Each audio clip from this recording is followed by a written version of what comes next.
রাজ্য রাজনীতিতে চড়ছে পারদ। আজ তৃণমূল সরকারের বিরুদ্ধে চার্জশিট পেশ করতে চলেছেন কেন্দ্রীয় স্বরাষ্ট্রমন্ত্রী অমিত শাহ।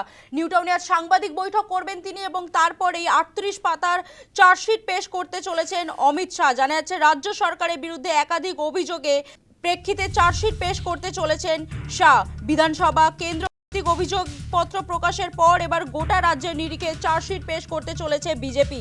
সেই উপলক্ষে শনিবার ঝটিকা সফরে কলকাতায় এসেছেন কেন্দ্রীয় স্বরাষ্ট্রমন্ত্রী অমিত শাহ। আজ বেলা 12টা নাগাদ রাজারহাটের একটি হোটেল থেকে সাংবাদিক বৈঠক করে সেই চার্জশিট প্রকাশ করতে চলেছেন শাহ।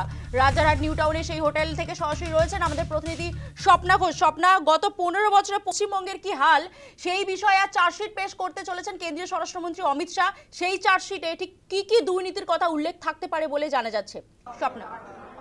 একদমই, তোমাকে প্রথমে জানাবো, তুমি যেটা বললে যে এর আগে বিধানসভা কেন্দ্র ভিত্তিক যে চার্জশিট, সেই চার্জশিট কিন্তু বঙ্গ বিজেপির নেতৃত্ব এবং তারা কিন্তু এই চার্জশিট তৈরি করেছিল এবং দেখা যাচ্ছে এবার কেন্দ্রীয় স্বরাষ্ট্রমন্ত্রী অমিত শাহ তিনি গোটা রাজ্যের একটা চার্জশিট তৈরি করেছেন এবং গত 15 বছর ধরে, অর্থাৎ বিগত 15 বছর ধরে তৃণমূল সরকার যে যে দুর্নীতি করেছে সেই সকল দুর্নীতি 15টি ইস্যু ইতিমধ্যেই আমরা যেটা জানতে পারছি যে এই চার্জশিট তৈরি করা হয়েছে। 15টি ইস্যু সেখানে তুলে ধরা হয়েছে এবং একাধিক ইস্যু তার মধ্যে রয়েছে, যার মধ্যে প্রথম যেটা তোমাকে বলে রাখি, স্বাস্থ্যের বেহাল অবস্থা যেমন রয়েছে, পাশাপাশি শিক্ষার দুর্নীতি। শিক্ষা দুর্নীতি তুমি জানো, ইতিমধ্যে আমরা জানি প্রাক্তন শিক্ষামন্ত্রী পার্থ চট্টোপাধ্যায় তিনি জেল খেটেছেন এবং সেক্ষেত্রে দাঁড়িয়ে যে দুর্নীতি তৃণমূল সরকারের আমলে হয়েছে শিক্ষার ক্ষেত্রে, সেই দুর্নীতি থাকবে ইস্যুতে। অন্যদিকে তোমাকে জানিয়ে রাখবো পাশাপাশি যে ডিএর ব্যাপারে তুমি জানো ইতিমধ্যেই সুপ্রিম কোর্টের তরফ থেকে 25% ডিএ মিটিয়ে দেওয়ার কথা বলা হয়েছে, কিন্তু রাজ্য সরকার এখনো পর্যন্ত সেই ডিএ দেয়নি। এই ডিএর উল্লেখ রয়েছে এই চার্জশিটে।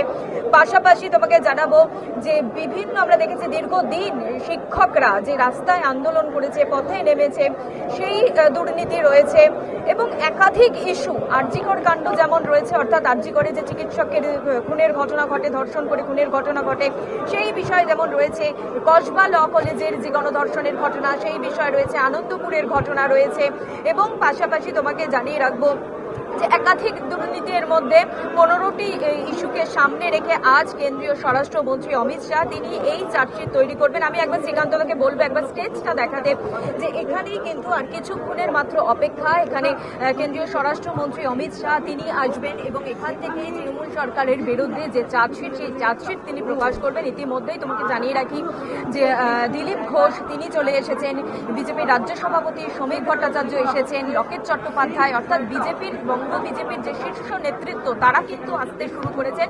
শুধুমাত্র আর কয়েক ঘন্টার অপেক্ষা, তারপরেই কিন্তু কেন্দ্রীয় স্বরাষ্ট্রমন্ত্রী অমিত শাহ তিনি কিন্তু এই চার্জশিট প্রকাশ করবেন। পাশাপাশি তোমাকে জানিয়ে রাখবো, তুমি জানো ইতিমধ্যেই যে বিজেপির তরফ থেকে 3য় দফা পর্যন্ত প্রার্থী তালিকা ঘোষণা করা হয়েছে, কিন্তু 4র্থ তালিকা এখনো পর্যন্ত ঘোষণা করা হয়নি, অর্থাৎ 19 জন প্রার্থীর নাম এখনো কিন্তু বাকি রয়েছে।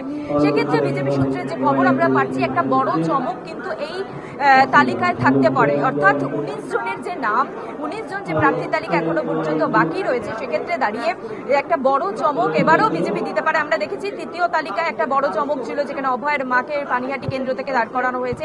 এবারও কিন্তু 4র্থ তালিকা সেই কারণে হোল্ড করা হয়েছে যে বড় চমক কিন্তু 4র্থ তালিকা থাকতে পারে। এবং তোমাকে এটাও জানিয়ে রাখবো যে আজ রাত্রের দিকে দিল্লি থেকে যদি শিলমোহর পড়ে, আজ রাত্রে বা আগামীকাল কিন্তু সেই 4র্থ তালিকা প্রকাশ করা সম্ভব হতে পারে, এমনটাই কিন্তু আমরা খবর পাচ্ছি। এবং যে ইস্তেহার প্রকাশের কথা ছিল, আজ 28শে মার্চ যে ইস্তেহার প্রকাশের কথা ছিল, সেই ইস্তেহার কিন্তু আগামী 4ঠা এপ্রিল প্রকাশ করতে পারে বিজেপি। এবং এই ইস্তেহারও কিন্তু একাধিক বিষয় থাকবে, একাধিক যে বিজেপি সরকারে আসলে কি কি বিষয়ের নজর দেবে, কি কি বিষয় গুরুত্ব দিয়ে দেখা হবে, সে একাধিক বিষয় থাকবে। তোমাকে জানিয়ে রাখবো যে আজ সম্ভবত এই ইস্তেহার প্রকাশ হবে না, শুধুমাত্র চার্জশিট প্রকাশ করা হবে। ইস্তেহার কিন্তু 4ঠা এপ্রিল প্রকাশের সম্ভাবনা রয়েছে। সাধনা, ইস্তেহার প্রকাশের সম্ভাবনা ছিল, সেই ইস্তেহার কিন্তু আজ প্রকাশ করা হবে না, শুধুমাত্র চার্জশিট পেশ করা হবে। 38 পাতা সেই চার্জশিটে 15টি ইস্যু তুলে ধরা হয়েছে, সেক্ষেত্রে রাজ্য সরকারের বিরুদ্ধে একাধিক দুর্নীতি অপশাসনের উল্লেখ করা হবে সেই চার্জশিটে বলে জানা যাচ্ছে। আপাতত তোমাকে ধন্যবাদ স্বপ্না।